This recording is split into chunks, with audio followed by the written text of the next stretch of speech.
Assalamualaikum warahmatullahi wabarakatuh. Salam sejahtera buat kita semua. Salam.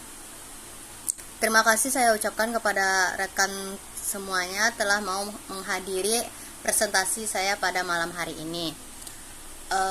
Baiklah, saya tidak akan memperpanjang kata, langsung saja kepada intinya. Saya akan menjelaskan bagaimana konsep anak berkebutuhan khusus. Di sini sudah dijelaskan bagaimana anak berkebutuhan khusus itu.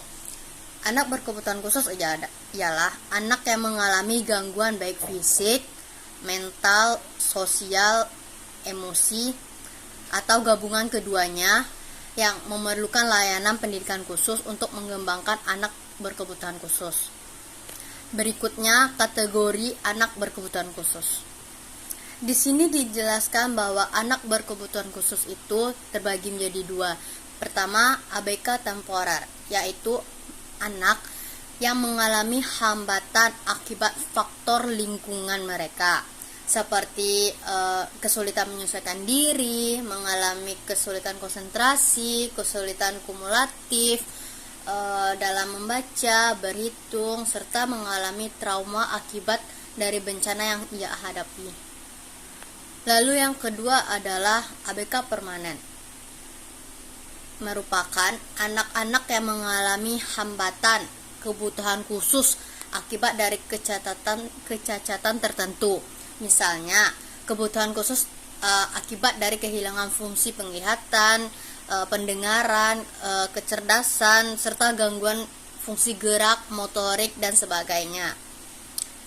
Yang termasuk anak berkebutuhan khusus permanen itu kayak anak tunanetra yang biasa disebut anak buta, anak tunarungu atau anak yang bisu, terus anak yang tunadaksa atau yang biasa dibilang anak cacat tubuh, terus anak tunagrahita, anak yang idiot, anak autisme, ADHD, anak CB, dan anak lainnya.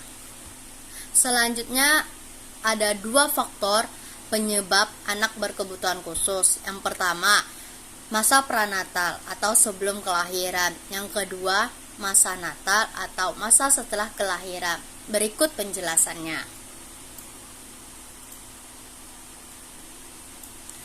Masa pranatal adalah faktor yang terjadi kepada ibu hamil pada masa janin sebelum usia janin 9 bulan. Faktor yang terjadi pada masa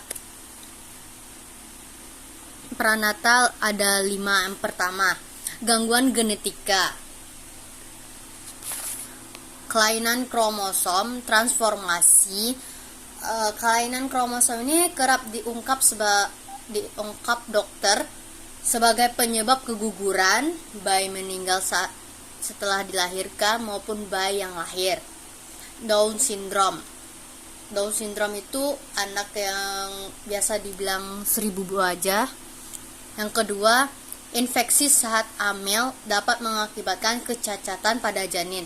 Penyebabnya adalah parasit golongan protozoa yang terdapat pada binatang kayak kucing, anjing, burung, tikus, dan lainnya. Lalu yang ketiga, keracunan saat hamil atau toksemia adalah suatu gangguan yang muncul pada masa kehamilan. Ini bisa terjadi pada usia kehamilan yang di atas 20 minggu. Risiko yang lebih tinggi terjadi ini biasanya pada wanita yang telah memiliki banyak anak, ibu hamil pada usia yang remaja, serta ibu hamil yang di atas usia 40 tahun. Lalu yang keempat, gugur kandungan atau aborsi. Berhentinya kehamilan sebelum usia kehamilan 20 minggu yang mengakibatkan kematian janin.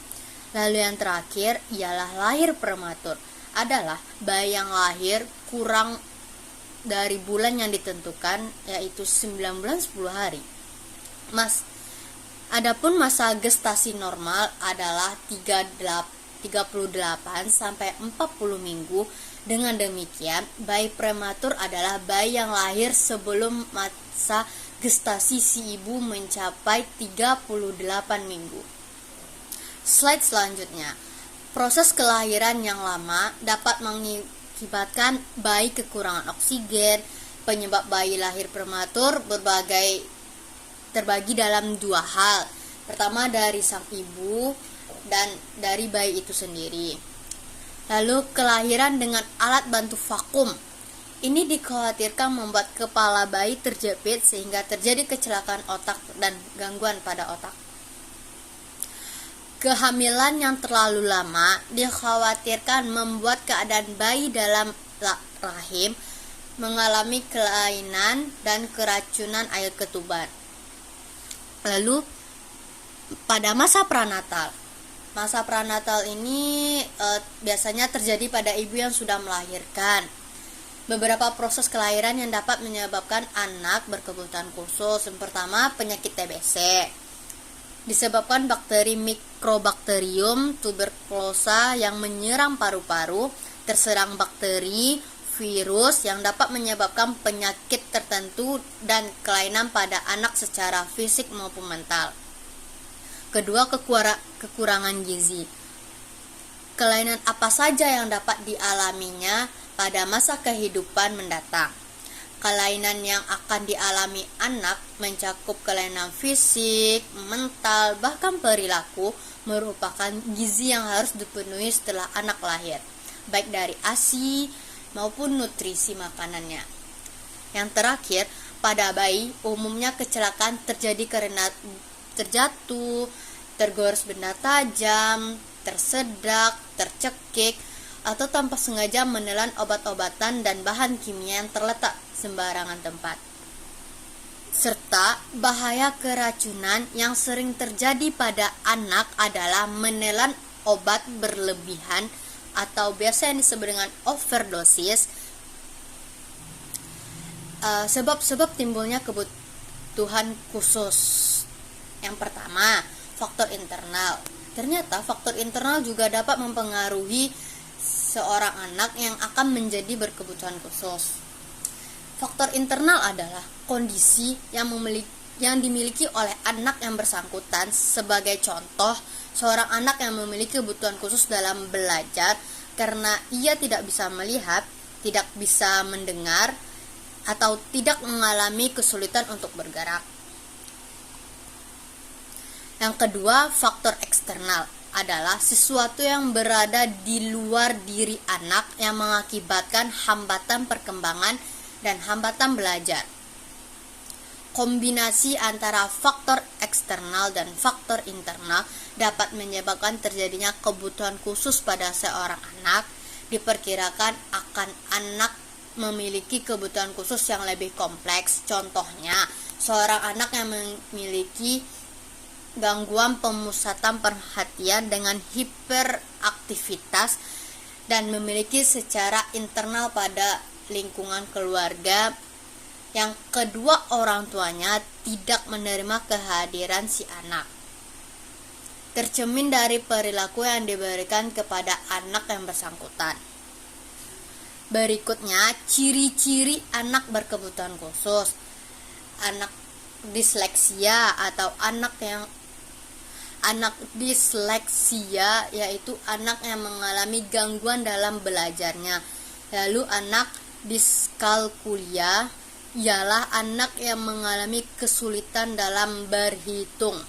Serta anak yang retardasi mental atau yang biasa dikenal dengan atau yang biasa disebut dengan anak tunagrahita. Anak tunagrahita itu anak yang IQ-nya di bawah rata-rata orang normal. Lalu kelainan fisik, serta yang terakhir adalah hambatan berbicara dan bahasa si anak. Ternyata anak berkebutuhan khusus itu juga memiliki pendidikan. Ada dua pendidikan. Yang pertama, pendidikan khusus dan pendidikan layanan khusus. Pendidikan khusus itu seperti peserta didik yang memiliki kelainan, terus peserta didik yang memiliki potensi kecerdasan dan atau bakat istimewa. Lalu pendidikan layanan khusus yang pertama memberikan pendidikan pada masyarakat di daerah terpencil atau yang mengalami bencana alam. Yang kedua, berada pada jalur pendidikan formal yang diselenggarakan dengan menyesuaikan waktu, tempat, sarana, prasarana, pendidik, tenaga kependidikan, serta lainnya. Hanya itu yang dapat saya sampaikan. Jika ada pertanyaan, rekan-rekan bisa raise hand. Sekian, terima kasih. Mohon maaf jika banyak kata yang salah. Wabillahi taufiq wal hidayah. Assalamualaikum warahmatullahi wabarakatuh. Dadah.